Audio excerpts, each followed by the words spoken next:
ಕೇಳಿದ್ರು. ಇದೇನು ತುಂಬಾ ದೊಡ್ಡ ಕೆಲಸ ಏನಿಲ್ಲ, ಜಸ್ಟ್ ಈ ಕೂದಲೇನಿರುತ್ತೋ ಇದನ್ನ ನೀವು ತುರುಕು ಕಟ್ಕೊಂತೀರಾ ಗೊತ್ತಾ, ನಾರ್ಮಲ್ಲು ಫುಲ್ ಅಷ್ಟು ಕೂದಲು ತಗೊಳ್ಳಿ.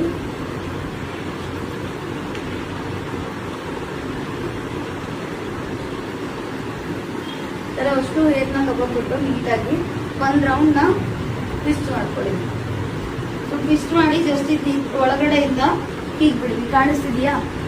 ಇನ್ನು ಹೊರಗಡೆ ತಗೋಬೇಡಿ, ನಿಮ್ಗೆ ಎಷ್ಟು ಅಗಲ ಬೇಕೋ ಅಷ್ಟು ಅಗಲ ಓಪನ್ ಮಾಡ್ಕೊಳ್ಳಿ.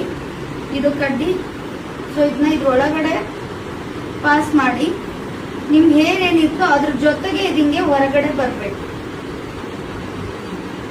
ಓಕೆ, ಇಷ್ಟೇ. ಸೊ ಇದೇನು ದೊಡ್ಡ ಕೆಲಸ ಇಲ್ಲ. ತುಂಬಾ ಜನ ಕೇಳಿದ್ರಿ ಹೆಂಗೆ ಹಾಕೋದು ಅಂತ. ನಿಮ್ಗೆ ಎಷ್ಟು ಬಾಂಬ್ಸ್ ಬೇಕೋ ಅದು ಮುಂದ್ಗಡೆ ಮಾಡ್ಕೊಂಡು ಈ ಥರ ಹೇರ್ನ ಫ್ರಂಟ್ ಇಟ್ಕೋಬೋದು. ಸೊ ನಿಮ್ಗೆ ಫೈನಲ್ ರಿಸಲ್ಟ್. ಓಕೆ.